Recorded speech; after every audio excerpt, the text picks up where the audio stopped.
Hello guys, welcome to new video. I hope आप सब अच्छे होंगे, आप सब अच्छा कर रहे होंगे। अभी हम लोग कर रहे हैं एरे के मीडियम लेवल प्रॉब्लम्स। आज का हमारा नया प्रॉब्लम है मेजॉरिटी एलिमेंट, और इसमें हम यूज करेंगे Maurice voting algorithm. Last lecture में हमने Dutch national flag algorithm solve किया है। इफ अगर आपने नहीं देखा है तो जाके आप देख सकते हैं, वीडियो लिंक डिस्क्रिप्शन में मिल जाएगा। तो पहले क्वेश्चन समझेंगे, अप्रोचेस देखेंगे, फिर उसकी टाइम एंड स्पेस कॉम्प्लेक्सिटी को भी समझेंगे। पहले क्वेश्चन समझ लेते हैं। क्वेश्चन में जैसे कि एक एरे दे रखा है, ठीक है, ये हमारा एरे है और उसका साइज n है। तो इसमें हमको क्या करना है, एक ऐसा एलिमेंट फाइंड आउट करना है जिसका जो लेंथ रहेगी, जो हमारे साइज है एरे का, उसके हाफ से ज्यादा हो। मतलब मान लेते हैं x एलिमेंट जो हमारा मेजॉरिटी एलिमेंट है, वो कब मेजॉरिटी होगा, जब वो n/2 से साइज के ग्रेटर हो। इक्वल भी नहीं चाहिए हमको, सिर्फ ग्रेटर ही चाहिए, ठीक है। जब उसके वो हाफ से ग्रेटर हो तब वो हमारा मेजॉरिटी एलिमेंट कहलाता है, ठीक है। तो उसमें देख लेते हैं 2 1 2 3 4। 2 आया हमारा 4 बार, ठीक, और हमारा 1 आया 2 बार। अगर 1 को देखें तो n/2 क्या हुआ 3। क्या हमारा जो 1 है उसका लेंथ 2 है, वो ग्रेटर है 3 से? नहीं, 4 हमारा ग्रेटर है 3 से, ठीक है। तो इसका हमारा आउटपुट क्या हो जाएगा 2। इसके लिए आउटपुट क्या होगा 2, ठीक है। तुमको यही फाइंड आउट करना है कि इसमें मेजॉरिटी एलिमेंट है कौन सा, और इसमें हमें ये एज्यूम करना है कि एक मेजॉरिटी एलिमेंट एग्जिस्ट करता ही है इस एरे में, ठीक है। इसकी अप्रोचेस देख लेते हैं। अप्रोचेस में सबसे पहले क्या, ब्रूट फोर्स। हमारी ब्रूट फोर्स में क्या कर सकते हैं, एक काउंट ले सकते हैं, है ना, लूप चला सकते हैं, नेस्टेड लूप, फॉर लूप के अंदर फॉर लूप, और फिर एक पर्टिकुलर पॉइंट को लेके उसको काउंट कर लेंगे पूरे एरे में, ठीक है। और फिर उसको काउंट करने के बाद अगर वो n/2 से ग्रेटर हो रहा होगा तो उसको रिटर्न कर देंगे। सिंपल सा है। डायरेक्ट कोड देखते हैं इसका, है ना, सिंपल है। फॉर इंट i = 0 से लेके i smaller then n-1। n क्या है हमारा साइज ऑफ एरे, और i++, ठीक है। इसके अंदर नेस्टेड चलाना है। फॉर इंट j = कहां से चलाना है, 0 से भी चला सकते हैं, 0 से लेके j smaller than n-1 j++, ठीक है। अब हमको काउंट करना पड़ेगा। काउंट करने के लिए एक वेरिएबल चाहिए, तो इसके बीच में एक वेरिएबल ऐड कर लेते हैं, इंट काउंट = 0। अभी काउंट 0 है। अब if array of i is equal array of j, जब भी ये इक्वल मिलेगा तो हम काउंट को प्लस कर देंगे, ठीक है, सिंपल। इसके बाद क्या करेंगे, इस लूप से बाहर आएंगे, ये काउंट करके लाएगा इस पर्टिकुलर एलिमेंट का कितना काउंट है। इफ अगर count is greater than n/2 से अगर वो ग्रेटर है तो रिटर्न कर देते हैं। रिटर्न क्या करना है, एरे ऑफ i। हो गया, ये रिटर्न हो गया है। ये फॉर लूप बंद, सिर्फ फंक्शन को बताने के लिए कि हाँ, इफ अगर कोई एग्जिस्ट नहीं कर रहा है, इफ अगर ये इफ कंडीशन फॉल्स हो गई तो हम रिटर्न -1 कर देते हैं, -1, ठीक है। कोड समझ में आया। इसकी स्पेस और टाइम कॉम्प्लेक्सिटी क्या हुई, टाइम कॉम्प्लेक्सिटी हमारी हुई बिग O ऑफ n इस लूप की और बिग O ऑफ n इस लूप की। नेस्टेड लूप है तो n², तो total time complexity big O of n², और space complexity big O of 1। कोई हमने एक्स्ट्रा स्पेस तो लिया नहीं। गॉट इट, हो गया ये क्वेश्चन। ये अप्रोच हमारी हो गई। अब इसके बाद हम दूसरी अप्रोच देखते हैं। दूसरी अप्रोच में क्या करेंगे, इसकी टाइम कॉम्प्लेक्सिटी को कम करने की कोशिश करेंगे, ठीक है, चाहे हमको स्पेस कॉम्प्लेक्सिटी यूज करना पड़े, ठीक है। टाइम कॉम्प्लेक्सिटी कम करने की कोशिश करते हैं। वो कैसे होगा, अगर हम इसको सॉर्ट कर दें, सॉर्ट करने के बाद जो भी हमारे इक्वल एलिमेंट्स होंगे, सिमिलर एलिमेंट्स होंगे, वो साथ में आ जाएंगे, है ना। तो हम एक ही बार लूप को ट्रेवर्स करके काउंट करके उसको हम रिटर्न कर सकते हैं। ये चीज हम कर सकते हैं, बहुत इजी है। क्या मुझे इसको कोड लिखने की जरूरत है? तो मुझे नहीं लगता इस कोड लिखने की मेरे को जरूरत है, क्योंकि काफी इजी रहेगा, इसको कोड आप इजीली लिख सकते हैं। ठीक है, अब देखते हैं इसकी नेक्स्ट अप्रोच। ठीक है, तो सॉर्ट फंक्शन यूज करके हम सॉर्टिंग करके, जो हमने सॉर्ट फंक्शन यूज करके हमने सॉर्टिंग की और उससे हमने सॉल्व किया इस प्रॉब्लम को, उसकी टाइम कॉम्प्लेक्सिटी स्पेस कॉम्प्लेक्सिटी क्या होगी? सॉर्टिंग करके टाइम कॉम्प्लेक्सिटी हो गई, सॉर्ट करने का highest time n log n, और उसको ट्रेवर्स करने का एक बार n plus n time complexity. Space complexity extra space तो हमने कोई लेंगे नहीं, तो कांस्टेंट। ठीक है, तो ये चीज तो हो गई। अब इसको और ऑप्टिमाइज करने की कोशिश करते हैं। ठीक है, तो हम काउंट करने के लिए एक और चीज यूज करते हैं स्टोर करने के लिए, क्या? वो है मैप। हैशिंग करके हम मैप में स्टोर कराएंगे। ठीक है, हर एक वैल्यू को काउंट प्लस प्लस कराते जाएंगे हैशिंग में, तो काउंट मिल जाएगा हमको। काउंट मिल जाएगा, इजीली हम उसको रिटर्न करा सकते हैं। फिर समझ रहे हो? ठीक है, कैसे? ये हमारा जैसे दे रखा था 2 2 2 1 1 2। ठीक है, ये हम हैश मैप मान लेते हैं अपना। अब यहां पर आए, इसको प्लस प्लस किया हैश मैप के अंदर, तो एग्जिस्ट नहीं करता, तो 1 हो गया। ये प्लस प्लस करना है इसमें। ठीक है, अब आगे बढ़ेंगे।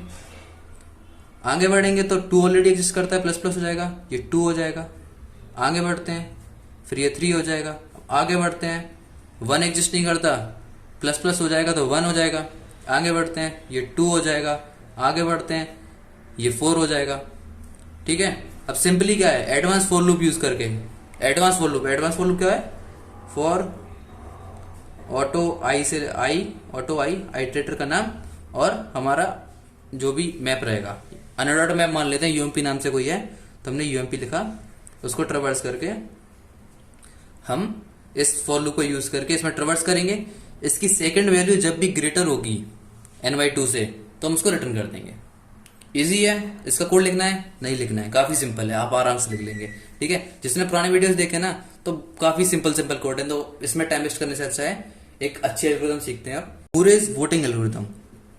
ठीक है, मूरेज वोटिंग एल्गोरिथम। ठीक है, ये क्या हेल्प करेगी? ये हेल्प करेगी मेजॉरिटी एलिमेंट को फाइंड करने में in big of n time complexity. ठीक है, और स्पेस कॉम्प्लेक्सिटी बिग ऑफ 1, ये इस चीज में हेल्प कर रही है मेजॉरिटी एलिमेंट को फाइंड करने के लिए। ठीक है, समझ में आया? अब देखते हैं इसको करना कैसे है। इसके लिए एक एरे बना लेते हैं पहले, एक अच्छा सा बड़ा सा, जिससे हम अपना ड्राई रन करेंगे। ठीक है, तो एरे बनाते हैं 7 7 5 7 5 1 5 7 5 5 7 7 5 5 5 5। ठीक है, अब इसमें करते हैं ड्राई रन। ठीक है, एक पॉइंटर लेके और हम इसमें काउंट करते जाएंगे। एक लूप चलाते हैं पहले, और लूप चलेगा स्टार्टिंग से एंड तक, और काउंट करते जाएंगे। ठीक है, अब यहां पर आए, अभी काउंट हमारा इनिशियली 0 है, काउंट हमारा इनिशियली 0 है, इनिशियली 0 है। अब ये पहले पे आया और देखा काउंट 0 है, तो हमने एक और वेरिएबल मान लेते हैं, जस्ट लाइक कोई भी मान लेते हैं ans नाम से, ans। ठीक है, या फिर टेम्प नाम से, किसी से नाम से मान लो। हमने इनिशियली इसको ब्लैंक रखा है अभी। अब जब भी ये 0 होगा और ये किसी एलिमेंट पे पहुंचेगा, तो हम बोलेंगे इसमें स्टोर कर लो उस वैल्यू को। ठीक है, हो गया। आगे बढ़ते हैं, आगे बढ़ते हैं, और स्टोर करने के साथ क्या कर लो? इसको प्लस कर लो, क्योंकि अब ये स्टोर हो गया, तो एक बार हमको मिल चुका है, तो इसको प्लस कर लिया। अब आगे बढ़ गए। आगे बढ़ने के बाद देखा कि क्या ये इसके इक्वल है? इक्वल है तो प्लस कर दो। आगे बढ़ जाते हैं। अब देखा क्या ये इसके इक्वल है? नहीं इक्वल है तो माइनस कर दो। 2 - 1 1 हो गया हमारा। ठीक है, आगे बढ़ते हैं। क्या ये इसके इक्वल है? हाँ इक्वल है, प्लस कर दो, वापस प्लस हो गया। ठीक है, आगे बढ़ते हैं। क्या ये इसके इक्वल है? क्या ये इसके इक्वल है? नहीं है, माइनस कर दो। ठीक, अब आगे बढ़ जाते हैं। क्या ये इसके इक्वल है? नहीं इक्वल है, जीरो। अब ये वापस जीरो हो गया, वापस जीरो हो गया। ठीक है, तो यहां से लेके यहां तक ये जीरो हो गया। ठीक है, आगे बढ़ गया। अब ये जीरो है, हमने क्या बोला था कि जब भी ये जीरो होगा और कोई एलिमेंट मिलेगा उसे, तो उसको हम स्टोर कर लेंगे और काउंट को प्लस प्लस कर देंगे। तो अब यहां पे आंसर हटा के 5 हो गया और ये 1 हो गया, प्लस प्लस। आगे जाते हैं, 7 तो इक्वल ही नहीं है, जीरो वापस हो गया। ठीक है, वापस जीरो हो गया, ये दोनों मिला के जीरो हो रहे हैं। आगे बढ़ जाते हैं, अब ये जीरो है, इसको नया एलिमेंट मिल गया, लेकिन फिर से 5 मिला है तो 5 ही रहेगा। ठीक है, आगे बढ़ते हैं, इसको प्लस कर देते हैं, आगे बढ़ते हैं। आगे बढ़े, इक्वल है, प्लस प्लस कर दो, आगे बढ़ो। नॉन इक्वल है, इक्वल नहीं है, अनइक्वल है, तो 1 माइनस हो गया। ठीक है, और फिर आगे बढ़े, फिर से जीरो हो गया। अब यहां से लेके यहां तक जीरो हो गया। ठीक है, अब आगे बढ़ जाते हैं, आगे बढ़ के देखते हैं कि ये जीरो है, तो इसको फिर से अपडेट। वैसे तो 5 ही है, तो अपडेट करने की जरूरत नहीं है, वही 5 का 5 रहेगा। ठीक है, अब ये प्लस प्लस हो जाएगा। आगे बढ़ते हैं, फिर से ये प्लस प्लस हो जाएगा। आगे बढ़ते हैं, फिर से ये प्लस प्लस हो जाएगा। आगे बढ़ते हैं, फिर से ये प्लस प्लस हो जाएगा, और ये लूप खत्म हो गया हमारा। ठीक है, अब देखते हैं, काउंट की वैल्यू 4 है, काउंट की वैल्यू 4 है और हमारे आंसर में 5 दे रखा है। तो अब जो हमको ये मिला है ना, ये हमारा एक्सपेक्टेड आंसर है। एक्सपेक्टेड आंसर मतलब कि ये अगर कोई मेजॉरिटी एलिमेंट है तो 5 होगा, अदरवाइज कोई नहीं है। समझे? इसको थोड़ा सा समझते हैं कैसे किया हमने। देख रहे होंगे कि इधर 3 7 है और 7 के अलावा कोई 3 डिफरेंट एलिमेंट है। हमने आंसर में सबसे पहले 7 स्टोर किया था और 7 में 3 7 है और बाकी 3 कोई डिफरेंट एलिमेंट है। तो इफ अगर इस सब एरे में देखा जाए, इस सब एरे में कोई मेजॉरिटी एलिमेंट है? नहीं है। अब नया हमने 5 स्टोर किया था अपने आंसर में, इस सब एरे में क्या कोई मेजॉरिटी एलिमेंट है? नहीं है, क्योंकि ये दोनों तो हैं, ये दोनों हैं, तो कैंसिल आउट हो गए। अब इस सब एरे की बात कर लेते हैं। इस सब एरे में 2 5 हैं और 2 7 है, ये दोनों कैंसिल आउट हो गए। ग्रेटर होना चाहिए ना, हाफ से ग्रेटर होना चाहिए मेजॉरिटी एलिमेंट को। अब ये 4 लेंथ है, 2 2 ये हैं, तो फिर मेजॉरिटी एलिमेंट इस सब एरे में तो कुछ नहीं हुआ। अब बचता है ये सब एरे पूरा। अब इसमें पूरे में 5 है। अब मतलब देखा जाए तो टोटल में मेजॉरिटी एलिमेंट कौन सा हो सकता है? सिर्फ 5, क्योंकि ये तो ऑल एट द एंड 0 हो गया, ये भी एट द एंड 0 हो गया, ये भी एट द एंड 0 हो गया, और जो बचा है सिर्फ वही हो सकता है हमारा मेजॉरिटी एलिमेंट। अगर होगा तो यही होगा, अदरवाइज नहीं होगा। तो जो हमारा ये आंसर आया है, ये एनएस में जो स्टोर करा है, ये हमारा एक्सपेक्टेड आंसर है। ठीक है, अब इसके बाद हमको क्या करना पड़ेगा, एक बार और लूप चलाना पड़ेगा, इसको हम काउंट करेंगे। इफ अगर वो n/2 से ग्रेटर है तो हम रिटर्न कर देंगे। ठीक है, अब इसका कोड देख लेते हैं। ठीक है, तो पहले स्टेप लिख लेते हैं। स्टेप में क्या कहता, पहले फॉर लूप चलाना है, फॉर लूप चलाएंगे। फिर इफ कंडीशन, अगर वो 0 है, क्या काउंट को इनिशियलाइज करना था और आंसर को इनिशियलाइज करना था, है ना? ये 2 चीज थी, काउंट को इनिशियलाइज किया, आंसर को इनिशियलाइज किया। अगर काउंट की वैल्यू को पहले 0 से इनिशियलाइज किया। इफ अगर काउंट हमारा 0 है, काउंट 0 है, तो आंसर में हम वैल्यू स्टोर कराएंगे और काउंट को प्लस प्लस कर देंगे। ये चीज थी। अब एल्स इफ में क्या करना था, एल्स इफ में कि अगर जो हमारा एरे का आई इक्वल मिल रहा है किससे, आंसर से इक्वल मिल रहा है, तो सी प्लस प्लस हो जाएगा। ठीक है, एल्स सी माइनस माइनस हो रहा था, ये चीज थी। ठीक है, इससे हमको हमारा एक्सपेक्टेड आंसर मिल जाएगा, ये हमारे था। इसके बाद हमको कोड लिखना था, क्या कोड में क्या लिखना था, फॉर लूप चलाना था और काउंट करना था उस एक्सपेक्टेड आंसर को। अगर वो n/2 से ज्यादा होगा तो मेजॉरिटी एलिमेंट है, अदरवाइज कोई नहीं है। ठीक है, कोड लिखते हैं हम इसका। सबसे पहले काउंट को, तो इंट काउंट इक्वल 0 और ans मान लेते हैं, ठीक है। अब for loop for int i is to 0 से लेके i smaller than n minus 1, sorry smaller than n and i plus plus, ठीक है। इसके बाद if condition, if count is to 0, अगर काउंट 0 है तो आंसर में एरे की वैल्यू स्टोर कर दो और काउंट को प्लस प्लस कर दो, ठीक है। एल्स इफ में क्या चेक करना था हमको कि एरे का आई इक्वल आंसर के, अगर आंसर के इक्वल है तो काउंट प्लस प्लस कर दो,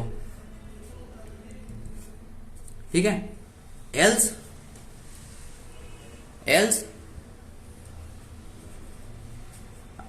काउंट माइनस माइनस, यही चीज थी। इस चीज से हमको मिल जाएगा हमारा क्या, एक्सपेक्टेड आंसर, ठीक है। इससे हमको मिल गया अपना एक्सपेक्टेड आंसर। अब क्या करना है, अब उसकी फ्रीक्वेंसी फाइंड आउट करनी है, ठीक है। मान लेते हैं इंट फ्रीक्वेंसी जो कि इनिशियली 0 है, फॉर लूप चलाते हैं, for int i is to 0 से लेके i smaller than n i plus plus, ठीक है।